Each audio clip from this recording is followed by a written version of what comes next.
नमस्कार दोस्तों, स्वागत है आपका द गुरु में। हम पढ़ रहे थे क्लास 12 मैथ्स का थर्ड चैप्टर मैट्रिक्स।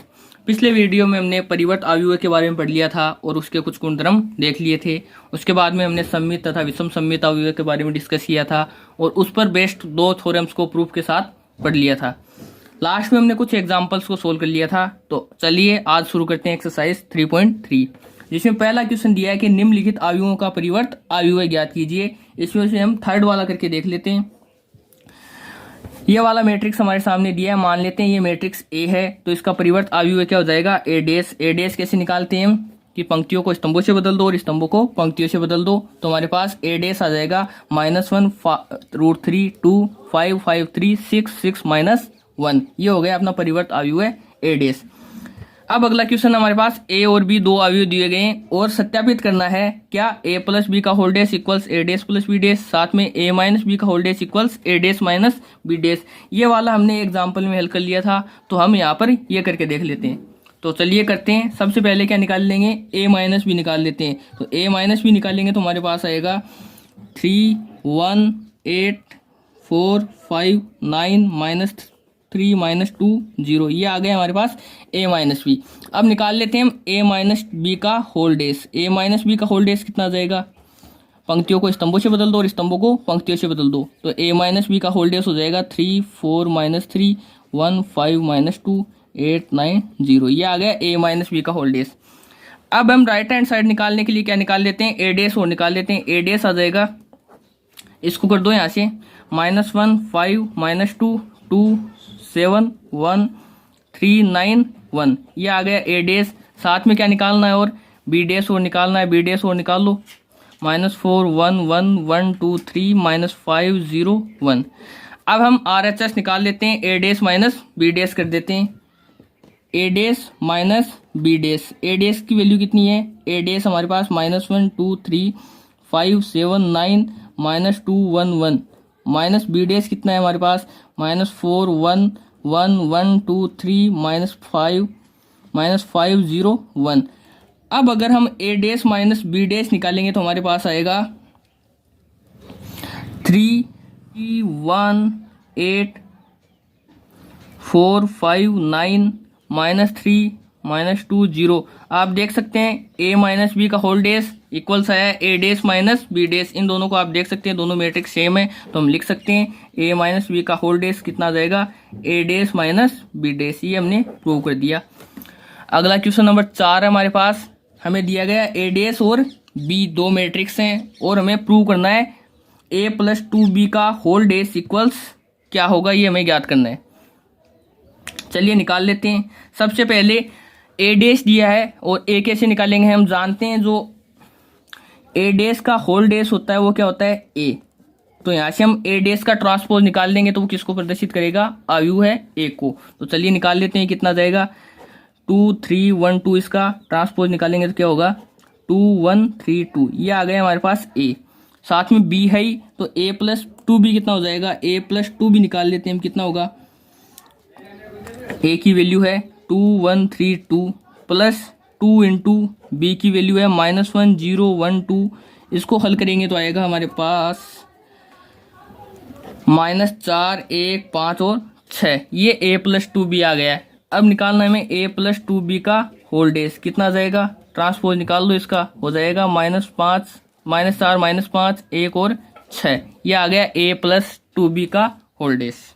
अब क्वेश्चन नंबर 5 दिया है हमारे पास, जिसमें पूछा है ए तथा बी अवयवों के लिए सत्यापित करना है। क्या सत्यापित करना है? a × b का whole dash equals b dash × a dash. एक एग्जाम्पल हम यहाँ पर करके देख लेते हैं। a और b दो अवयव दिए गए हैं। सबसे पहले हम निकाल लेते हैं a × b। a × b निकालेंगे हम। a की वैल्यू है 1 -4 3 एंड b है -1 2 और 1। जैसे इनको आप मल्टीप्लाई करेंगे तो हमारे पास एक नया अवयव बनेगा जो होगा, यह आ जाएगा -1 2 1 4 -8 -4 -3 6 3। ये a × b आ गया। अब निकाल लेते हैं हम a × b का होल डेस। a × b का होल डेस कितना आ जाएगा? ट्रांसपोज निकाल दो इसका। ये हो जाएगा -1 4 -3 2 -8 6 1 -4 3। ये आ गया a × b का होल डेस। हमने लेफ्ट हैंड साइड निकाल ली। अब राइट हैंड साइड निकाल लेते हैं। हमें निकालना है बी डैश और ए डैश। बी डैश कितना हो जाएगा, साथ में निकाल लेते हैं, B dash into A dash, B dash into A dash. B dash क्या हो जाएगा, बी डैश इसको लिख दो -1 2 1, ये हो जाएगा बी डैश। और ए डैश कितना हो जाएगा, ए डैश हो जाएगा 1 - 4 3। अब जैसे आप इसको सोल्व करोगे तो आ जाएगा B dash into A dash आएगा हमारे पास -1 2 1 4 -8 -4 -3 6 और 3। आप देख सकते हैं यहाँ से और यहाँ से क्या प्रूव हो गया है, ए इंटू बी का whole dash equals B dash into A dash, ये हमने प्रूव कर दिया है। ओके, अब अगला क्वेश्चन नंबर 6 है जिसमें दिया है कोई matrix A cos alpha sine alpha minus sine alpha cos alpha, ये मैट्रिक्स दिया है तो हमें प्रूव करना है A dash into A equals कोई आइडेंटिटी मैट्रिक्स आई। ओके, चलिए करके देख लेते हैं। हमें ए की वैल्यू दी गई है और ए डैश निकाल लेते हैं। ए डैश कैसे निकालेंगे हम, निकाल लो, पंक्तियों को स्तंभों से बदल दो और स्तंभों को पंक्तियों से बदल दो। तो ये लिख देंगे कोस alpha minus sine alpha cos alpha, ये आ गया ए डैश। अब हम निकाल लेते हैं ए dash into A dash into ए निकाल लेते हैं। ए डैश क्या है, cos alpha minus sine alpha cos alpha, और ए क्या है, ए है cos alpha sine alpha minus sine alpha cos alpha, ये है ए। चलिए दोनों को गुणा कर देते हैं। सबसे पहले पहली पंक्ति को पहले स्तंभ से गुणा करते हैं। तो क्या आएगा, पहली पंक्ति को पहले स्तंभ से, कोस को कोस से करेंगे cos square alpha, minus sine alpha को माइनस साइन अल्फा से गुणा करेंगे प्लस साइन स्क्वायर अल्फा। अब पहली पंक्ति को द्वितीय स्तंभ से कर दो, यह आ जाएगा कोस alpha sine alpha minus sine alpha cos alpha. Okay, अब द्वितीय पंक्ति को प्रथम स्तंभ से गुणा करो तो आ जाएगा sign alpha cos alpha minus cos alpha sine alpha. द्वितीय स्तंभ से गुणा कर दो तो कितना आ जाएगा, sine square alpha plus cos square alpha, ये हमने गुणा कर लिया है। अब हम जानते हैं, क्या जानते हैं कि cos square alpha plus sine square alpha ये कितना आता है, 1। तो यहाँ पर कितना लिख देंगे हम, 1। ये कोस alpha minus sine alpha cos alpha, ये कितना हो जाएगा 0। ये भी कितना हो जाएगा 0, और इसकी वैल्यू भी कितनी होती है 1। और आप देख सकते हैं ये क्या होता है, आइडेंटिटी मैट्रिक्स। तो हमने प्रूव कर दिया ए डैश इंटू ए इक्वल कितना आ गया, आई। ओके, अब अगला क्वेश्चन नंबर 7 लिखा है जिसमें पहला पूछा है कि सिद्ध करना है अवयव ए, ये क्या है, एक सममित अवयव है, तथा दूसरा पूछा है ये मैट्रिक्स ए एक विषम सममित अवयव है। हम जानते हैं सममित अवयव के लिए क्या कंडीशन होनी चाहिए, ए डैश इक्वल ए होना चाहिए। तो हम क्या निकाल लेते हैं, इसका ए डैश निकाल लेते हैं। ए डैश कितना आ जाएगा, निकाल लो, -1 5 1 2 1 -1 2 1 5 1 3, ये क्या आ गया, इसका ए डैश आ गया। आप देख सकते हैं ए डैश इक्वल ए है, तो यहाँ से क्या लिख देंगे हम, ये क्या है, एक सममित अवयव है। अब विषम सममित अवयव होने के लिए क्या कंडीशन होनी चाहिए, ए डैश इक्वल कितना होना चाहिए, -a होना चाहिए। तो इसका भी ए डैश निकाल लेते हैं, ट्रांसपोज निकाल लेते हैं, क्या जाएगा 0 -1 1 1 0 -1 1 0। चलिए यहाँ से हम माइनस कॉमन ले लेते हैं, माइनस कॉमन लेंगे तो ये क्या हो जाएगा 0 1 -1 0 1 1 -1 0। आप देख सकते हैं ए डैश इक्वल कितना आ गया है, -a। ओके, तो यहाँ से हम लिख सकते हैं ये क्या हो जाएगा, विषम सममित अवयव है। ये हो गया विषम सममित अवयव है, ये हमने प्रूव कर दिया है।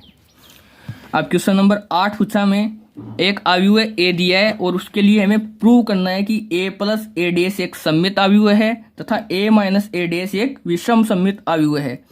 चलिए सबसे पहले हम क्या निकाल लेते हैं, a प्लस ए डैश निकाल लेते हैं। उससे पहले में ए डैश पता होना चाहिए, तो a की वैल्यू कितनी है 1657 प्लस ए डैश डायरेक्ट लिख देते हैं हम 1657। तो a प्लस ए डैश कितना आ जाएगा, 1 + 1 2 5 + 6 11 6 + 5 11 7 + 7 14। ये क्या आ गया हमारे पास, a प्लस ए डैश। अब इसका ट्रांसपोज निकाल लेते हैं, a प्लस ए डैश का होल डैश कितना हो जाएगा, यह आ जाएगा 2 11 11 14। आप देख सकते हैं a प्लस ए डैश का होल डैश इक्वल कितना है, a प्लस ए डैश। और हमने पढ़ा है यदि a डैश इक्वल a हो तो उस कंडीशन में ये कौन सा अवयव होता था, सममित अवयव है। अतः a प्लस ए डैश भी कौन सा हो जाएगा, सममित अवयव हो जाएगा। ये हमने प्रूव कर दिया है। दूसरा हमें प्रूव करना है ए माइनस ए डेस एक विषम सममित अवयव है। तो सबसे पहले हम निकाल लेते हैं ए माइनस ए डेस। ए की वैल्यू है 1567 माइनस 1657। ये ए माइनस डेस आ जाएगा 1 minus 1 0 5 minus 6 minus 1 6 minus 5 1 7 minus 7 0। Okay, यहाँ से माइनस कॉमन ले लेते हैं। अब कर लेते हैं हम ए माइनस ए का होल डेस निकाल लेते हैं। ये आ जाएगा 0 1 माइनस 1 0। अगर हम माइनस कॉमन ले लेंगे तो ये हो जाएगा 0 माइनस 1 1 और 0। यहाँ से ये किसकी वैल्यू हो गई? ये हो गई ए माइनस ए डेस की वैल्यू हो गई। और ये प्रूव हो गया ए माइनस ए डेस का होल डेस कितना आ गया है? ए minus A days minus A minus A डेस। तो इससे ये प्रूव हो जाता है ये कौन सा अवयव है? विषम सममित अवयव है।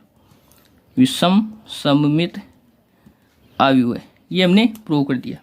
चलिए अगला क्वेश्चन नंबर 9 कर लेते हैं। हमारे पास एक मैट्रिक्स ए दिया है और प्रूव करना है half of 1 plus A dash equals what and A half of 1 minus A dash. इन सब की वैल्यू निकालनी है। चलिए निकाल कर देख लेते हैं।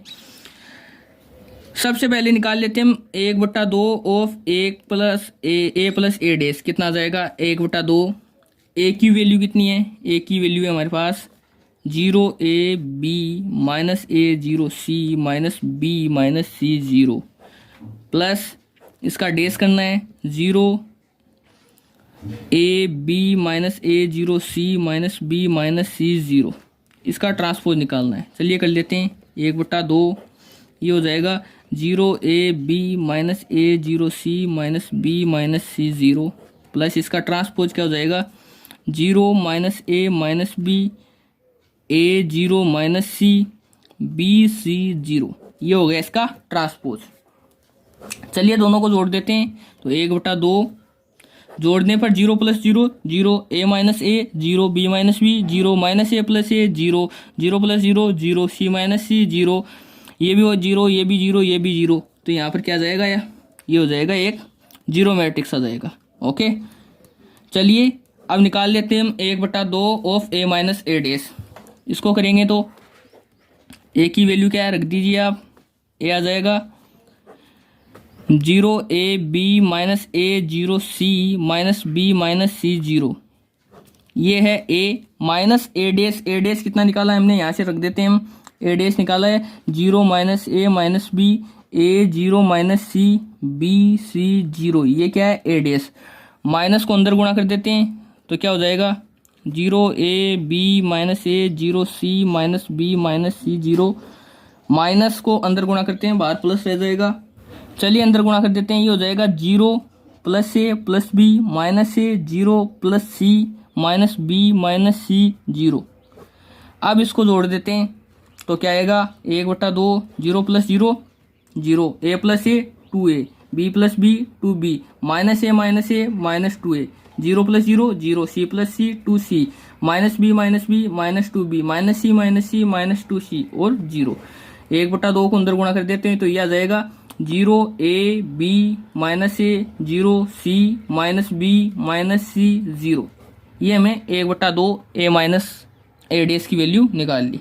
चलिए अगला क्वेश्चन नंबर 10 करके देख लेते हैं। इसमें पूछा है हमें कि निम्नलिखित अवयवों को एक सममित तथा विषम सममित अवयव के योगफल के रूप में व्यक्त कीजिए। इसमें क्वेश्चन नंबर दूसरा है। हमारे पास अवयव ए दिया है तो हमें प्रूव करना है ए बराबर P plus Q where P equals half of A plus A dash and Q equals half of A minus A dash.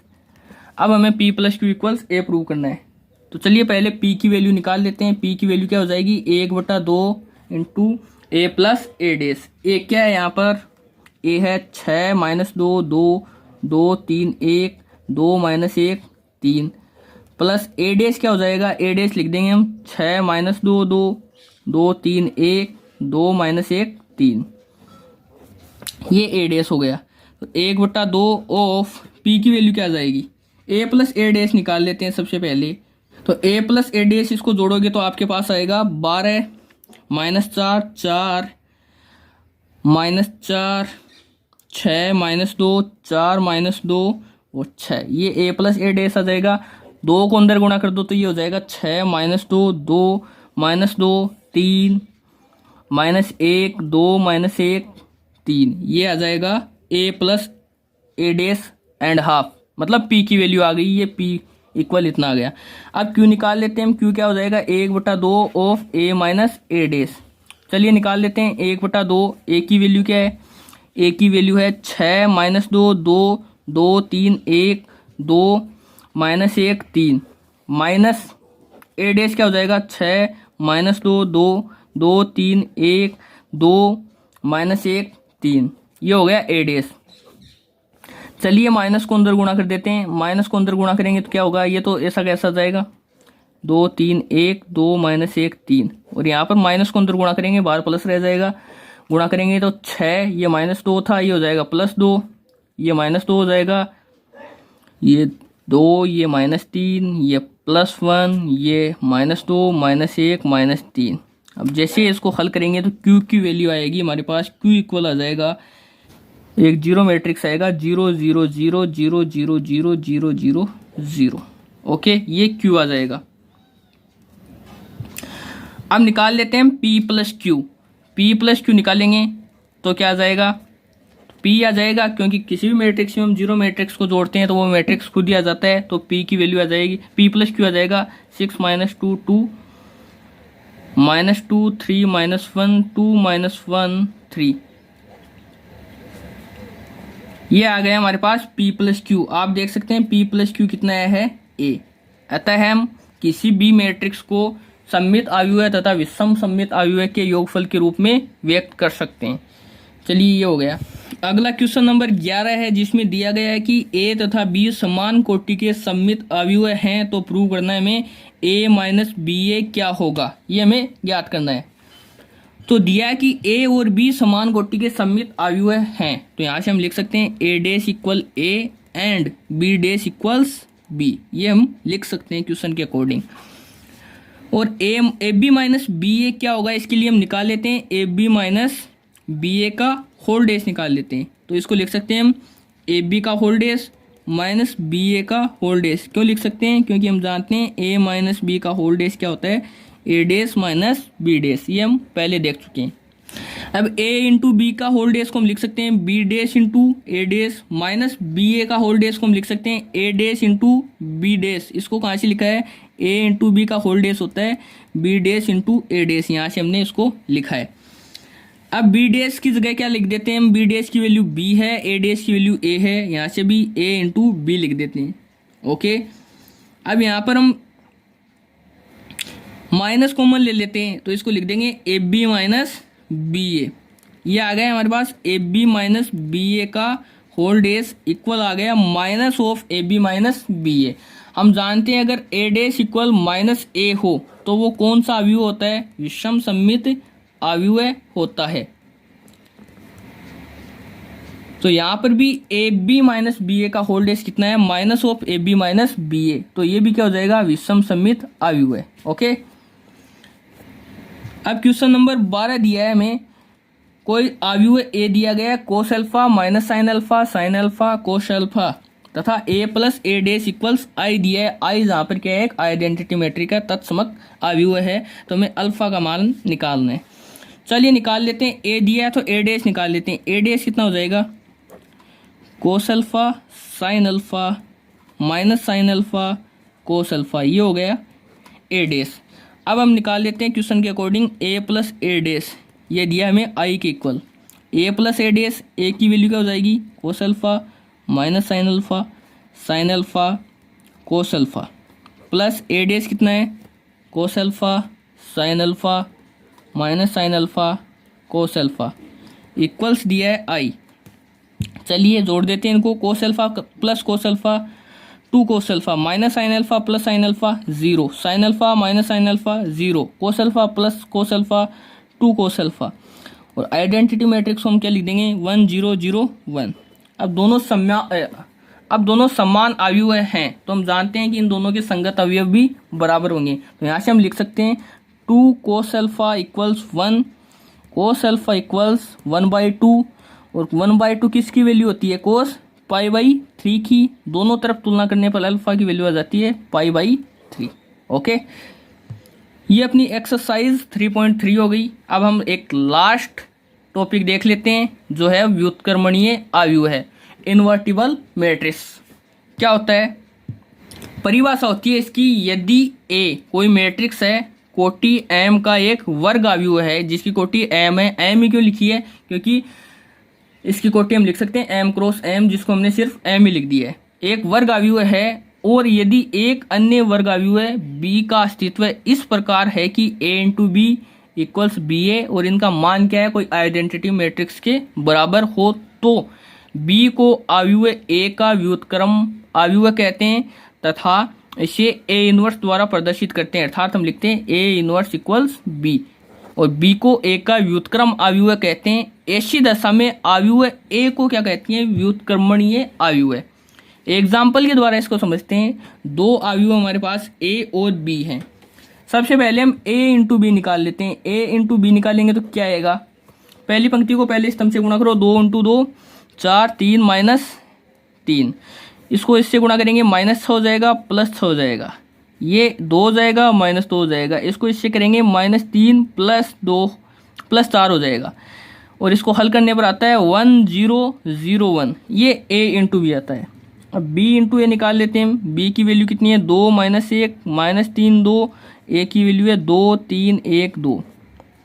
इन दो गुणा करेंगे तो ये हो जाएगा 4 - 3, ये हो जाएगा 6 - 6, ये आ जाएगा -2 + 2 और ये आ जाएगा -3 + 4 बराबर आ जाएगा 1 0 0 1। आप देख सकते हैं यहाँ पर a इंटू बी इक्वल्स कितना है? b इंटू ए, और इनका भी मान किसके बराबर है? आई के बराबर है, आइडेंटिटी मैट्रिक्स के बराबर है। तो यहाँ पर b बराबर क्या होगा? यहाँ पर b बराबर होगा a इनवर्स तथा आव्यूह a क्या होगा? आव्यूह a b का व्युत्क्रम हो। अगर आव्यूह a b का व्युत्क्रम हो तो हम लिख देंगे a बराबर b इनवर्स। ये दोनों इसके लिए सही हैं। चलिए अब कुछ इंपॉर्टेंट पॉइंट्स देख लेते हैं, जिसमें पहला है कि किसी आयताकार आव्यूह का व्युत्क्रम आव्यूह नहीं होता है, क्योंकि ए बी तथा बी ए के परिभाषित होने और समान होने के लिए यह अनिवार्य है कि ए तथा बी समान कोटि के वर्ग आव्यूह हों। क्या मतलब है इसका? कि आयताकार आव्यूह होगा। आयताकार आव्यूह किस प्रकार से हो सकता है? अगर या तो इसका ऑर्डर 2x3 हो, या 3x2 हो, या फिर 4x3 हो, 3x4 हो। इसका सीधा सीधा मतलब है जिसमें पंक्तियों और स्तंभों की संख्या समान नहीं होगी। अगर समान नहीं होगी तो ए इंटू बी तथा बी इंटू ये परिभाषित नहीं होंगे और ना ही समान होंगे। और इसके लिए कंडीशन क्या होनी चाहिए कि ए और बी दोनों क्या होने चाहिए? वर्ग आव्यूह होने चाहिए और दोनों की कोटि भी समान होनी चाहिए। अगर आयताकार आव्यूह है तो उसकी कोटि समान नहीं होगी। इस कंडीशन में व्युत्क्रम आव्यूह परिभाषित नहीं होगा। दूसरा है, यदि बी आव्यूह है ए का व्युत्क्रम है तो ए आव्यूह बी का व्युत्क्रम होता है। यदि बी इक्वल्स ए इनवर्स है तो ए इक्वल बी इनवर्स होता है। ये कंपलसरी है। अब एक प्रमेय देख लेते हैं। हमारे पास प्रमेय लिखी गई है कि व्युत्क्रम आव्यूह की अद्वितीयता क्या होती है? किसी वर्ग आव्यूह का व्युत्क्रम आव्यूह यदि उसका अस्तित्व है तो अद्वितीय होता है। इसका मतलब है कि कोई वर्ग आव्यूह है, अगर उसका व्युत्क्रम आव्यूह एग्जिस्ट कर रहा है तो वो क्या होता है? यूनिक होता है। मतलब एक ही होता है। किसी भी वर्ग आव्यूह का व्युत्क्रम आव्यूह केवल एक ही होता है। एक वर्ग आव्यूह के दो व्युत्क्रम आव्यूह नहीं हो सकते हैं। इसको हम प्रूव करके देख लेते हैं। उपपत्ति है इसकी। मान लेते हैं a इक्वल्स ए आई जे, इसकी कोटि m क्रॉस m है और ये क्या है? एक वर्ग आव्यूह है। और साथ ही मान लेते हैं b और c क्या है? इसके दो व्युत्क्रम आव्यूह हैं, b और c। तो मैं प्रूव करना है कि b इक्वल c। क्यों प्रूव करना है? कि ये जो व्युत्क्रम आव्यूह आ रहा है ये केवल एक ही हो सकता है। ये किस कंडीशन में होगा? अगर हम प्रूव करते हैं b और c एक ही हैं, दोनों समान है। इस स्थिति में ये प्रूव हो जाएगा कि a का केवल एक ही व्युत्क्रम आव्यूह है। चलिए इसको प्रूव करने की कोशिश करते हैं। हमने मानना है कि b क्या है? a का व्युत्क्रम आव्यूह है। तो व्युत्क्रम आव्यूह की परिभाषा से हम क्या लिख देंगे? a into B equals B into A बराबर आई। ये हम व्युत्क्रम आव्यूह की परिभाषा से लिख रहे हैं। साथ में c भी a का व्युत्क्रम आव्यूह है, तो यहाँ से हम क्या लिख देंगे? ये समीकरण 1 है और लिख देंगे a into C equal c into A equal I. ये हमने लिख दिया। ये समीकरण नंबर 2 है। अब हम क्या लिख सकते हैं, b बराबर b इंटू आई लिख सकते हैं क्या। हमें पीछे पढ़ा है कि यदि किसी भी अवयव को आइडेंटिटी मैट्रिक्स से गुणा करते हैं तो वो अवयव खुद दिया जाता है। तो हमने पढ़ा था b into I equals b पढ़ा था, तो हम b बराबर b इंटू आई लिख सकते हैं। ओके, यहाँ से b इंटू आई की वैल्यू क्या है, आई की वैल्यू यहाँ से हम रख देते हैं a इंटू सी। और हम जानते हैं कि जो अवयव का गुणन होता है वो शास्त्रीय नियम का पालन करता है, तो हम इसको लिख देते हैं b इंटू ए इंटू सी। और b इंटू ए की जगह हम क्या लिख देते हैं, i बराबर c, और i इंटू सी बराबर क्या आ जाएगा, c। हमने यहाँ से प्रूव कर दिया b बराबर c। कैसे किया फिर से देख लेते हैं एक बार। हमने मान लिया कि a कोई वर्ग अवयव है a i j जिसकी कोटि है m, साथ में मान लिया है कि इसके दो व्युत्क्रम अवयव हैं b और c। अब प्रूव करना है हमें कि अवयव a का केवल एक ही व्युत्क्रम अवयव होना चाहिए। कब होगा, अगर हम b बराबर c प्रूव कर दें। तो चलिए करके देख लेते हैं।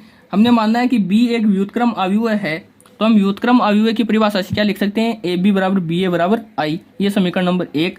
साथ ही सी बी ए का व्युत्क्रम अवयव है, तो यहाँ से हम लिख सकते हैं ए सी बराबर सी ए बराबर आई। ये समीकरण नंबर 2। अब हमने पीछे पढ़ा है कि अगर हम किसी भी मैट्रिक्स को आइडेंटिटी मैट्रिक्स से गुणा करते हैं तो उसका मान वो मैट्रिक्स खुद ही होता है। तो हम यहाँ से लिख सकते हैं b बराबर b इंटू आई बराबर आई की वैल्यू समीकरण 2 से हम रख देते हैं ac, तो इसको लिख देते हैं b इंटू ए सी। अब हम जानते हैं जो अवयवों का गुणन होता है वो शास्त्रीय नियम का पालन करता है, तो हम इसको लिख देते हैं b इंटू ए इंटू सी। अब बी ए की वैल्यू हम यहाँ से रख देते हैं आई ना, आई इंटू सी हो जाएगा ये, और आई इंटू सी क्या होता है, सी ही होता है। तो हमने निकाल दिया लास्ट में b बराबर c। यही हमें प्रूव करना था। इससे ये प्रूव हो गया कि किसी वर्ग अवयव का जो व्युत्क्रम अवयव होता है यदि उसका अस्तित्व हो तो वो अद्वितीय होता है। ओके, अब दूसरी प्रमेय हमारे सामने, यदि a तथा b समान कोटि के व्युत्क्रमणीय अवयव हो तो a इंटू बी का होल इनवर्स बराबर होगा b inverse into A inverse. ये बहुत इंपॉर्टेंट प्रमेय है। चलिए इसको प्रूव करके देख लेते हैं। हमने पढ़ा है व्युत्क्रमणीय अवयवों की परिभाषा से, क्या पढ़ा है कि b बराबर a इनवर्स हो, और साथ में ये भी पढ़ा है ए बी बराबर आई होना चाहिए। तो हम लिख सकते हैं a इंटू ए इनवर्स क्या होगा, आई ही होगा। ये हमने व्युत्क्रमणीय अवयव की परिभाषा से निकाला है। तो इसी को लेकर चलते हैं और प्रूव करते हैं। मान लेते हैं हम A B into A B inverse equals कितना होगा, आई होगा। ये व्युत्क्रमणीय अवयव की परिभाषा से हमने लिख दिया है। अब दोनों ओर क्या कर रहे हैं, हम दोनों ओर ए इनवर्स से गुणा कर रहे हैं, तो ये हो जाएगा A inverse into A B का होल इनवर्स बराबर लिख देंगे ए इनवर्स इंटू आई। ये गुणा कर दिया है। अब हम लिख देते हैं इसको ए इनवर्स इंटू ए, और बी को बाहर ले लेते हैं और इसको लिख देते हैं ए बी का होल इनवर्स, और इसको लिख देते हैं ए इनवर्स इंटू आई इक्वल्स कितना होगा, ए इनवर्स ही होगा। अब यहाँ से हम लिख सकते हैं a इंटू ए इनवर्स, इसकी जगह लिख देंगे हम identity matrix I into B into A B का whole inverse equals A inverse. I into B क्या हो जाएगा, b हो जाएगा, और a into B whole inverse बराबर ए इनवर्स। अब क्या करेंगे, इसको b को भी यहाँ से हटाएंगे, तो क्या करेंगे b इनवर्स से गुणा कर दो दोनों ओर। b इनवर्स से गुणा करेंगे तो ये हो जाएगा b inverse into B a into B का whole inverse equals b inverse A inverse. b inverse into B क्या हो जाएगा, I हो जाएगा, I into A into B का whole inverse equals b inverse into A inverse. I को इससे गुणा करेंगे तो ये आ जाएगा a इंटू बी का whole inverse equals b inverse into A inverse. ये हमने प्रूव कर दिया है। ओके, ये अपनी प्रमेय कंप्लीट होती है। अब चलिए एक लास्ट क्वेश्चन करके देख लेते हैं इस चैप्टर का। क्वेश्चन दिया है कि मान लीजिए कोई अवयव a है, a की वैल्यू है हमारे पास 2 - 1 3 और 4, साथ में एक मैट्रिक्स b और है जो है 5 2 7 4, और एक तीसरा मैट्रिक्स c दिया है 2 5 3 और 8। ये तीन मैट्रिक्स a b c दिए गए हैं, और साथ में हमें दिया गया है कि c into D minus a into B equals कोई जीरो मैट्रिक्स o है। तो हमें d ज्ञात करना है, d की वैल्यू ज्ञात करनी है। अब यहाँ पर आप देख सकते हैं कि ए बी सी ये तीनों वर्ग मैट्रिक्स हैं, साथ में C D minus A B ये भी क्या है, ये पूर्णतः परिभाषित है। तो यहाँ पर डी भी क्या होना चाहिए, वर्ग मैट्रिक्स ही होना चाहिए। और इन तीनों की कोटि क्या है, 2 क्रॉस 2 है, तो डी की भी कोटि क्या होनी चाहिए, 2 क्रॉस 2 होना चाहिए। तो हम एक 2 क्रॉस 2 का अवयव डी इस प्रकार से मान लेते हैं, डी बराबर ABCD और इसकी कोटि कितनी है 2 क्रॉस 2। क्वेश्चन के अकॉर्डिंग देख लेते हैं हम, CD माइनस AB कितना होना चाहिए 0 O होना चाहिए।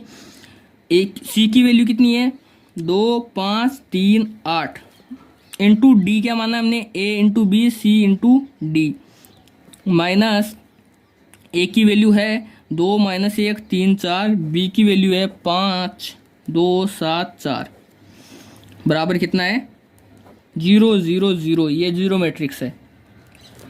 चलिए अब इनको गुणा करते हैं। ये हो जाएगा 2A प्लस 5C, आगे 2B प्लस 5D, द्वितीय पंक्ति को गुणा करेंगे 3A प्लस 8C और 3B प्लस 8D माइनस इनको गुणा करेंगे तो आ जाएगा 10 माइनस 7 4 माइनस 4 15 माइनस 7 28